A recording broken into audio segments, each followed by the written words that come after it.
Hi there, this is Devlin Miles of Sweet Little Bloodhound, and this is SLB Indie Trailer, my soulful rock band's journey through the music industry. In Season 1, I hosted a Sunday night music series in Brooklyn called Putnam's Unplugged, available for download on sweetlittlebloodhound.com and SoundCloud. I learned a few things from other artists and decided to gas up for Season 2. So we are taking you on the road with us as we journey to Floyd, Virginia to see our favorite artists at Floyd Fest. Travel with the full band on tour from Massachusetts to Georgia as Sweet Little Bloodhound is nominated for Album of the Year. Witness a Broadway debut as we interview On Your Feet actor David Beta.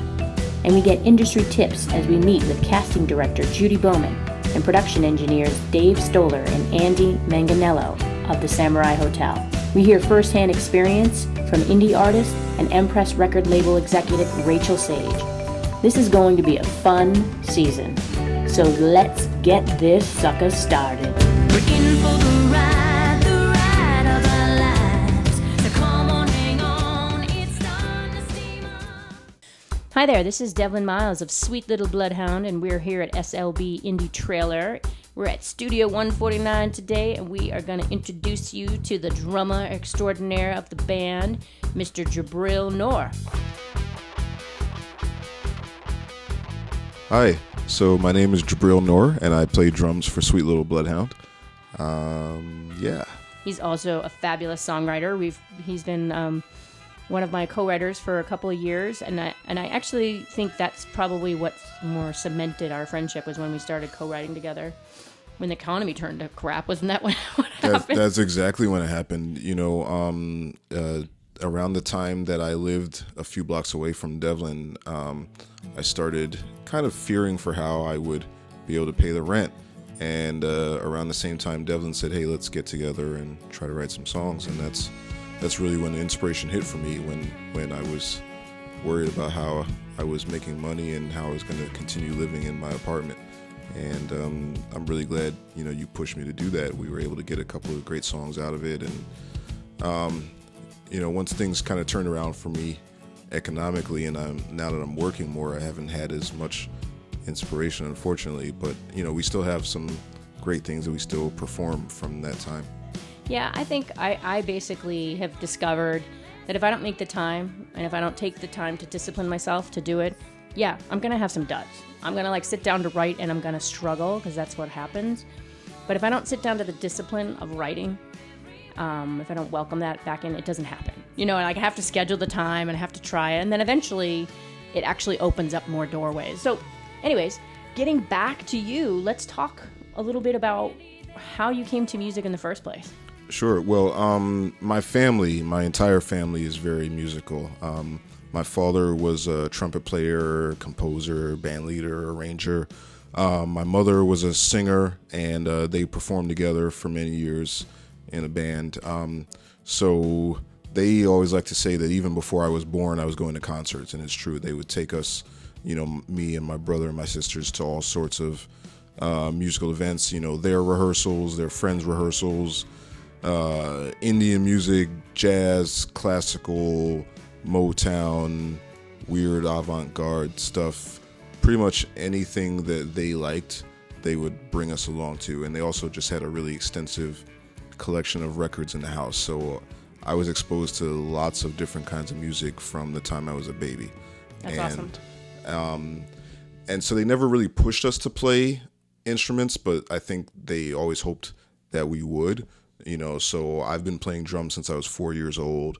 And then my brother, he tried the trombone for a minute. He didn't really like it. He was much more of like a visual artist.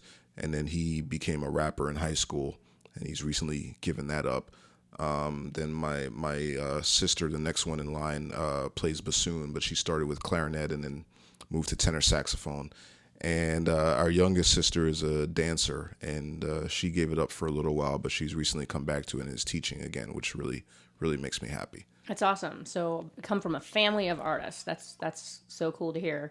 And, you were in a band with your brother, though. I was in a band with my brother and actually Chanel and Olivia from Sweet Little Bloodhound. The band was called BR and Timebomb because BR, my brother, was our band leader.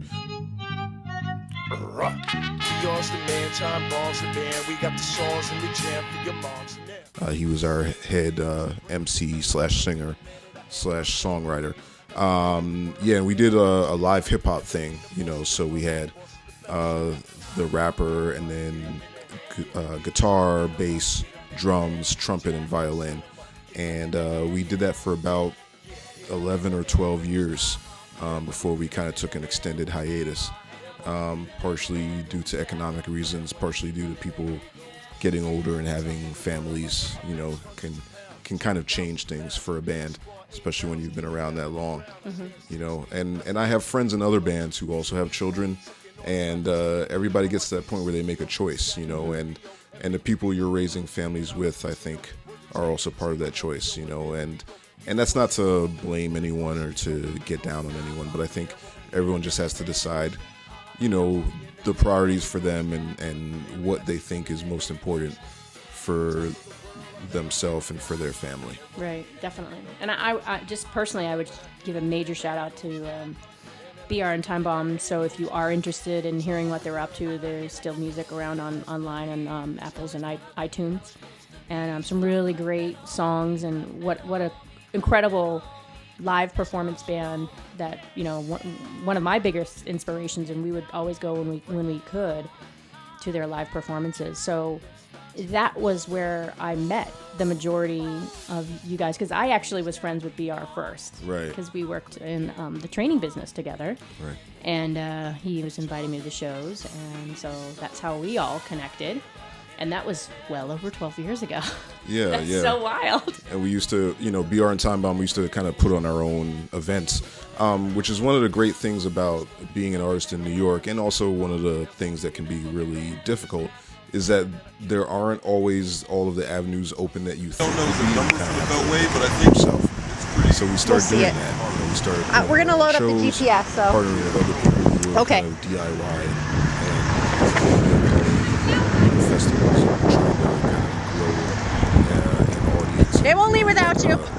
Not a movement, but a scene. Yeah, definitely. For You lack of a better guys were word. the first ones to do the webcasting when that was starting to become big. I think like the Ustreaming or something like that. Yeah, that was pretty successful. We Yeah. did one for we used to do an anniversary show sometime in January or February, and we did one at the studio where we had rehearsed and recorded for years, which unfortunately is gone. But shout out to AM Studio and Taylor Ryan. Those guys were, just a huge part of our growth, and I still get to work with Taylor sometimes on other projects. But yeah, we did a webcast there. We brought in a bunch of our friends. We brought in Devlin's band and Shelly Nicole's Blackbush, who are good friends of ours, and Melanie Edwards, a friend who plays piano and violin. She's down in DC now, and So hopefully we'll co-bill. I hope so. We got to see her last time Sweet Little Bloodhound was in DC, and we were able to cast our stream all the way to like South Korea and Germany, and my youngest sister, I gave her control of the Twitter feed for the night, and That's she was awesome. tweeting about the whole thing and answering people. So it was a lot of fun. And then I got a flat tire at 3 a.m. trying to bring people home. You're So, kidding. You know, Oh, that's torture. yeah, you can't win them all. Yes. So you started playing the drums when you were 4. Do you have any specific teachers or instructors that inspired you through the years that you want to give a shout out to? Or Yeah, I mean, again, a lot of the credit has to go to my parents, because my first teachers were their friends and people that they were in bands with. So, we grew up in Crown Heights in Brooklyn, and for many years I would walk from our apartment on Pacific to my teacher's on Bergen, so like 4 or 5 blocks away. His name was Andre Strober, and he had a pretty nice studio in his basement, and he would teach me there for a while. And, like a lot of kids, then I would get kind of lazy, and I would stop practicing, and I would stop taking lessons for a while, until I got to high school, and I realized, if you play an instrument, people pay attention to you, people that you might want to date. Hey, I saw that girl before. So I started taking it a little more seriously. Went to college, didn't get into the music school, but the nice thing about my college was that they let you take classes at the music school anyway. Took some classes with Greg Bandy, who's just an amazing drummer. He's still working in the New York City area. Took some classes with Wendell Logan, who was the head of the jazz program, and definitely learned some things from him. And then when I got back to New York after college, I took classes with Charlie Persip, who was my dad's band leader for just years and years in this big band called Super Band. And he's just an amazing drummer. He's still out there doing it. I'm not sure how old he is now, but I know he's up there, and I run into some of the people who still play with him. And I owe a lot to those people, who taught me even when I didn't know that I wanted to stick with it. Right. That's awesome. And it's a really good point. It's like, it's not always even somebody physically teaching you the lessons. It's like maybe other artists that maybe even aren't musicians that kind of give you a note along the way that kind of motivate you forward. I think I found to be true in my career. Sometimes you learn more even from watching them play than from the actual lessons. You can kind of pick up things just from watching people and from watching how they interact. Because it's not just about the actually sitting down and playing the instrument. Sometimes it's about the business and about just being, a decent person so that people want to continue working with you. Showing up on time, showing up prepared. That's awesome. Those are really great points. And since you're talking about those points, how much of your how much do you practice now from gig to gig? Like, what do you find you're practicing a lot, or what do you think? I am not practicing as much as I'd like to. There was a period between like 2008 and about 2013 where I was mainly doing music as a career, and that's when I was still living near you, and I had a lot more time to practice, and I would practice all the time until my arms hurt. And then I started working part-time teaching music, and in 2013 I got promoted to run an after-school program. So I'm working full-time again, and I just don't have the same amount of time to practice as I used to. So when I have to learn music now, I learn by ear, and I just listen to the music I have to learn over and over and over in the car or on the train, and I kind of figure out a lot of it in my head. And I mainly sit down on the drums if there's something that I can't figure out in my head, or if I just need to make sure that the muscle memory is where it should be. And then I kind of work things out in rehearsal. So it's not the process I'd recommend for everybody. If I had more time, I would practice more. But because I play with a lot of bands, I'm able to make that work. Yeah, I think that's a really good point though, because you are I would call it cross training with all the other bands. It's not like you're away from your drums. You're definitely doing projects. What are some of the other projects they're doing? Yeah, so I know we already mentioned BR and Timebomb, and they're not doing that much right now. But I also play with the Youngbloods Jazz Quartet, and that's something that's going on almost every week nearby in Clint Hill at the 5 spot. We also get gigs in some other places. I know we have some things coming up in Queens in February, some kind of private gigs. I play with this electronic trio out of Gowanus, Brooklyn, called Comandante Zero, and that's bass, drums, and a visual artist. And I really, I've got a soft spot for that band because that's the first band where I got to travel outside of the U.S. to play. We performed in Colombia and Chile a few years back. I also play sometimes with Sound Frontier, which is a rock and blues band fronted by the SLB guitarist Ali Bishop. We just did a little bit of recording together around Christmas time.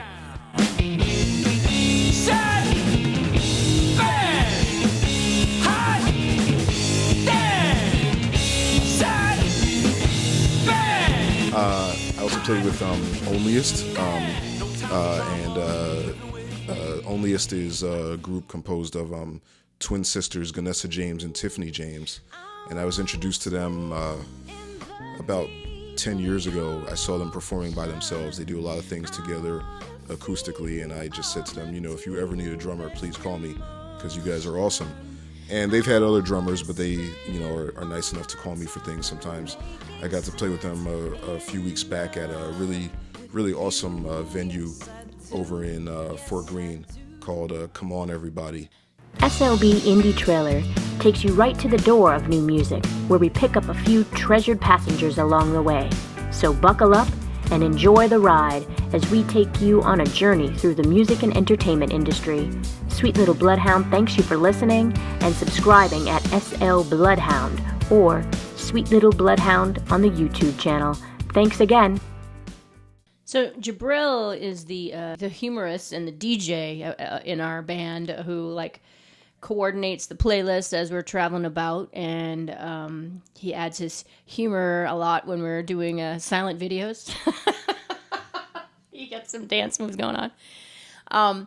But I'd love to talk about a little bit. I asked Jibrail, I said, you know what, you always do our playlist when we're touring and stuff. Would you like to, do a playlist for the band? And I know you use Rhapsody a lot, right? I do, yeah. I don't even know how I got started with Rhapsody. I mean, I guess because I didn't have an iPhone, I didn't get onto iTunes. So I just needed a streaming service, and I don't have a problem paying for music.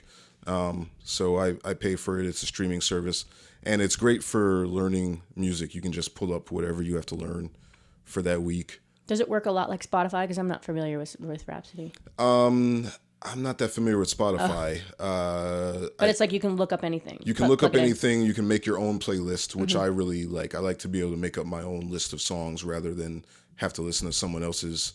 It's why I like Pandora would be like right, that. Right. It's not like Pandora. You can. I mean, they have the radio function, but I prefer to kind of pick and choose my own songs. I think the difference in terms of the copyright, what they refer to that is like Pandora is more like along the radio streaming sort of format. Right. And like Spotify and Rhapsody sound like they're more on demand. So if you can actually call up an artist like Taylor Swift and play her whole album, they get different royalties. I mean, it's not a ton, but it is a difference. Yeah, that's a good example. I think Taylor Swift might have actually pulled her things from a lot of those sites, but other bands have started to come back to them. Like, I was very happy to find out that the Beatles put all of their music on the streaming sites, either Christmas Eve or Christmas Day. So I've been listening to a ton of that. And Led Zeppelin and AC/DC finally allowed their music to go onto the streaming sites a few months back, which is pretty cool. But yeah, I love putting together playlists.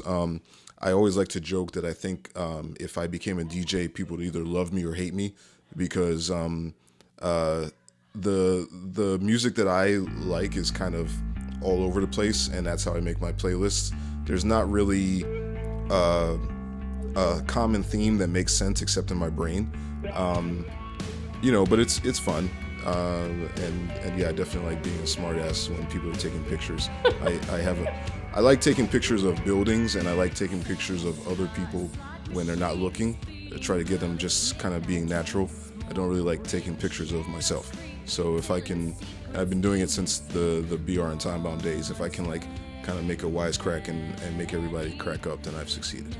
I don't know if I mentioned it, but we have Jibrail on board to do some playlists, maybe on a once-a-month basis, release a playlist. God, this could be deadly.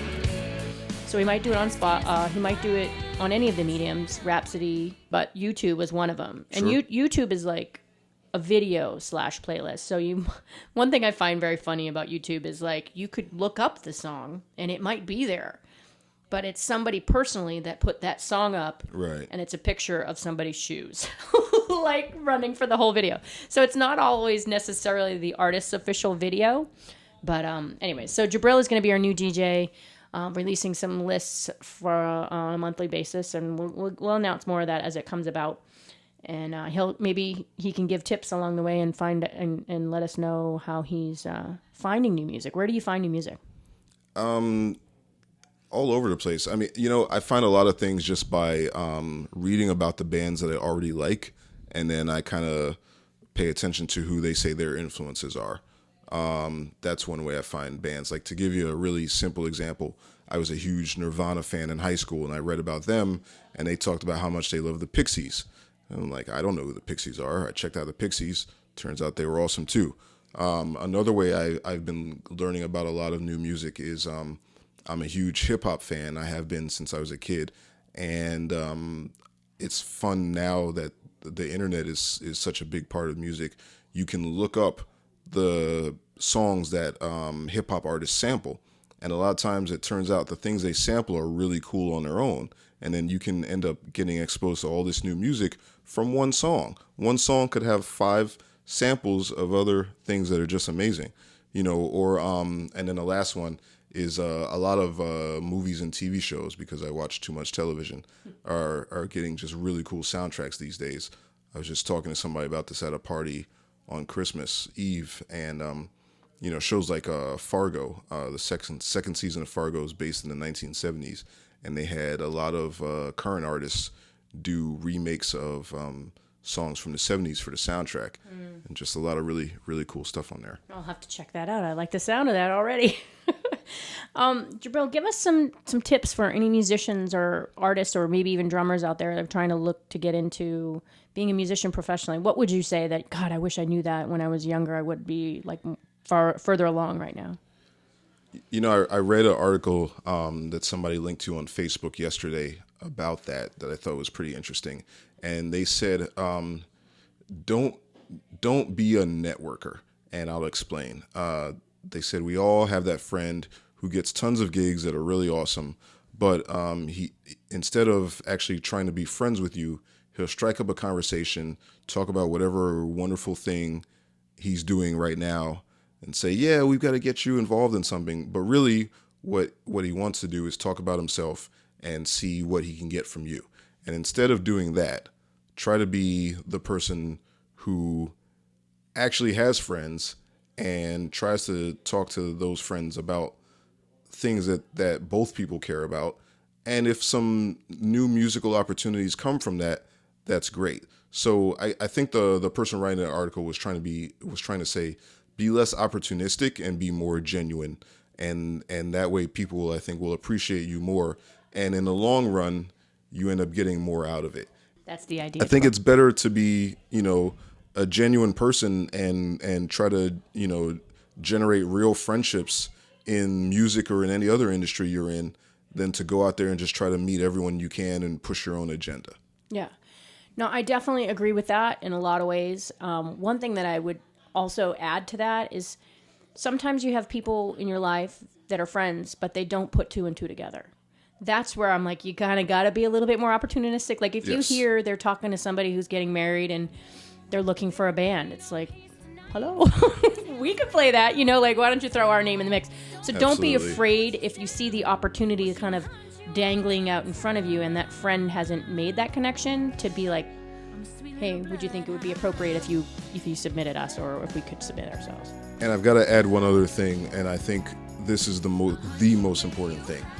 Show up on time, show up prepared, don't be a jerk.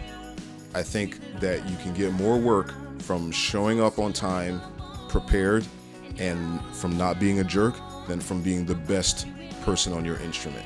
Because I know guys who are a lot better at their instrument than I am, but you can't rely on them. And, eventually that catches up with you. Where on the other hand, if you're not the best, but you're reliable, and the people hiring you know you're going to learn the music, you're going to show up on time, you're going to be a decent person, then I think you're going to get more work.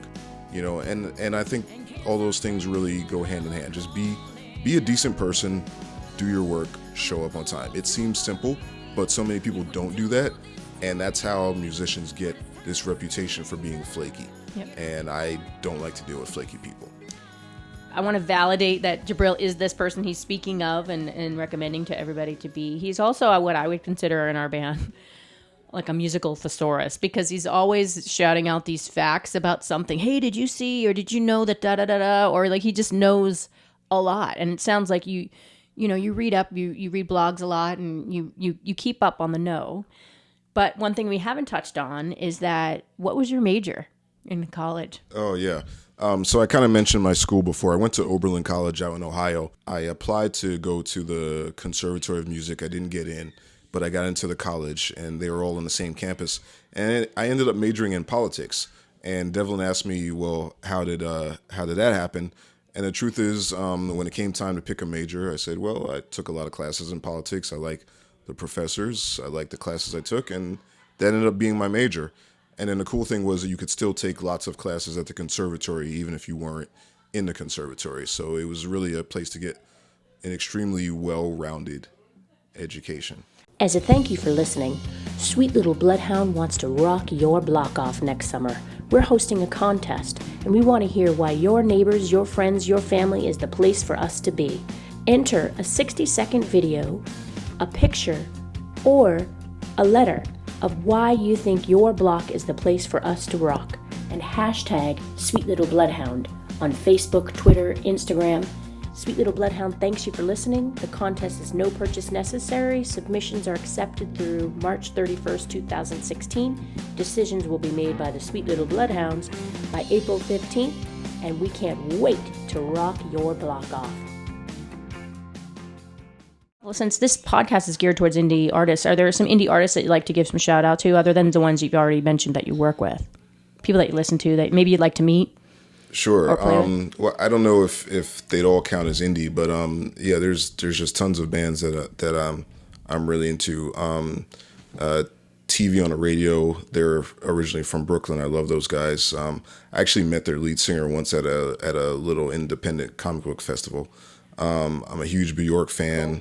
I love her. I've seen her a few times. The Deftones, got into them a few years back. I got to see them in Manhattan once with our friend Kyle, who's also a great guitar player. Speaking of Kyle, I can shout out his other band. Kyle was the guitar player for BR and Timebomb. He's also a great DJ, and I learned a lot from him about all sorts of music. He's also in a really awesome hardcore band called Rebelmatic. They were an opening band at Afropunk a few years back, and they just put out a record last year in 2014. Oh, I guess that's technically 2 years ago now. Oh, Lord. Yeah, Here we go with the numbers. Yeah, but yeah, really great band. Let's see. He'll get back to that because he's going to be doing his playlist. But what I really want to also acknowledge, as you probably have heard by now, he's got a fantastic speaking voice. Correct? Huh? Yeah. And he's been singing a little bit more with Sweet Little Bloodhound, and I hope that he will sing more, probably with this group maybe than in other projects he's done. Because I personally feel like it's nice when you go to see a show that there are different voices that can be heard. Like, Fleetwood Mac, for example, there were many singers in that group that would take a lead and then other people would do backgrounds and whatnot. So I hope to do more of that. And one of the songs that we recently added to the set that Jibril's doing is Lay Down Sally. Now, you wouldn't think, hey, Jibril is going to rock the Eric Clapton or whatever, and he certainly did. It was pretty awesome. So you might hear that live with us when we do it. Yeah, it was a fun tune, and I think Devlin, you weren't really sure about doing it with this band, but when you sent it to us, it just really hit me. I hadn't heard it before. I liked it a lot. I thought it was kind of an unusual tune for Clapton, just based on the other things I've heard him do, and but I felt like it fit us because we're like a little country, but not like super country. And then when we tried it in rehearsal, I found out, wow, this is like right within my singing range, which like isn't the greatest, but it was a lot of fun to do. So let's talk a little bit about one thing that I like to ask people as we get towards the end is purpose. Like, do you feel motivated by purpose at all, or anything that pushes you in your life, whether it be spiritual or musical, or anything that you feel pushing you behind you to move forward? Sure. I mean, in all the jobs that I've had as an adult, and even before I would call myself an adult, I've never been that into volunteering. And that's going to sound horrible, but I'll explain. I would rather do a job that helps people that maybe doesn't pay me as much as I could make in a different job. But any job that I've had, I've always wanted the main focus of it to be helping people. So, I've worked in government, but I worked for Parks and Recreation, where our basic goal was to have clean parks and other facilities for everyone to use. So were we perfect at it? No, we were not. But the main goal was to help people.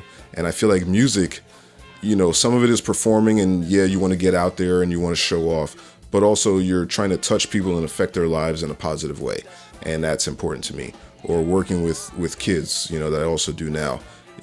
Every day you're trying to help children learn and become better people.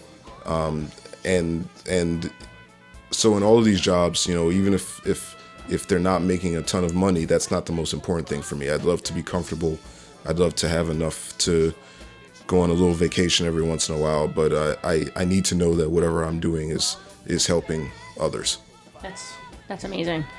And I think that's one thing that's a through theme with the band. And I'm not even, that's just who everybody is. And it's not something on the question sheet or anything. People offer it up freely. I know Olivia did as well. And so the second part to that purpose question is, I call it the section purpose versus pocket. What do you have in your pocket? What do I have in my pocket right now? Yeah. What do you carry with you all the time? Let's see, cell phone, because I'm addicted to the internet like the rest of the world. And that's also where my music is. And, Facebook that I spend too much time on. My house keys, my car keys, my wallet. I just got a new wallet that doesn't make holes in my pants, so I'm pretty happy about that. What is it, verified to not make holes in your pants? What do you mean? It's just more of a little holder for, the couple of cards I need to carry around, and then a little clip for money. Older wallets, they're a lot bulkier, and my old one had this clip for money that would kind of bulge out of the pocket, and eventually you can even see on the jeans I'm wearing, there's this little divot. Or you could almost see the Benjamins. Through your pants. Boom, boom. Yeah, so that's about it. And my keychain usually has a bottle opener on it, just in case you need to open bottles of lots of healthy things for Sponsorship. life. Ding, ding, ding. All right, cool. We're going to start wrapping it up. But one of the things that I like to ask people specifically is time period. Is there any time period, if you could travel forward, backward, that you would like to go to, and why? Like, to see in 30 years what things are happening, or what do you feel? I think I would want to travel back to the late 60s, early 70s. Some of my favorite rock music was made at that time when people were really being innovative. I'd love to kind of be there for Woodstock. My dad was into a lot of that music, and I've watched a lot of the videos. I'd love to see Jimi Hendrix playing Voodoo Child with his upside down backwards guitar, and he had just one of his better backing bands back then. Love to see Sly and the Family Stone, dancing around, or Santana or Janis Joplin. There's been great music that's been made in lots of eras, but that is one where I kind of wish I had been there for it. Yeah, I totally agree with you. There's like so many cool influences from then. And actually, there's a lot of those influences in this band between all the people that are involved, as Bishop is Jimi Hendrix influence and such. So, and I've been told through the years, Janis Joplin influence. I don't necessarily deliver like she does because she was out of this park. I'm working on it. But anyways, how can people get a hold of you if they wanted to say, "Hey, Jibrail, I need someone to play drums," or they just want to say get lessons, or they just want to shout out to you on Facebook or Twitter? Yeah, I'm on the Facebook.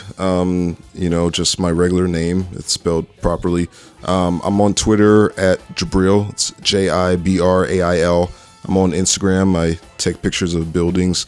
I don't do a lot of selfies or food. And my Instagram is Uncle Brill, UNCLEBRAIL, because that's how my nephews pronounced my name when they were very small. And it's not, I never noticed it. It's not Uncle Jibrail, it's just Uncle Brill. Uncle Brill. I never noticed that. That's what I they just thought could it was say Uncle when they Jibrail. were like 3 and 4 years old. They couldn't say my whole name, so I was Uncle Brill. And on Twitter, is it Jibrail Nor? Nope, just my first name. Seriously? Yep. You're like Cher. I didn't notice that. Cher and Madonna. No, we have now Jibrail. Me and Cher have a lot in common. Must be much. the hair. Oh, yeah. The outfits, all of it. The thongs. Yeah. I used to hang out with Sonny Bono. So just to give you a little insight onto Jibrail, what he has on today, he usually wears like some fabulous socks when he plays too. So that like we try to incorporate that when we can. But he has on Animal, the Muppet Animal on his t-shirt today. So that's very appropriate considering. It seemed like it. I found it in a closet today. I'm like, yeah, that makes sense for a band meeting. Sure. That's right. It's a band meeting today. So Jibrail, I want to thank you for coming by and giving the people a little piece of you. Very happy to be here. Anything else you want to add to the ruckus? No. Thank you very much. Sweet Little Bloodhound thanks you for listening to SLB Indie Trailer. We will gas up our next episode and drop it off next Wednesday. Until then, we will see you online at SL Bloodhound on Instagram and Twitter, or on Facebook, Devlin Miles Fans. Stop by and say hi. This is a copyright production, all rights reserved by Sweet Little Bloodhound. However, if you share this sucker with your friends, we'll give you a treat. Woof.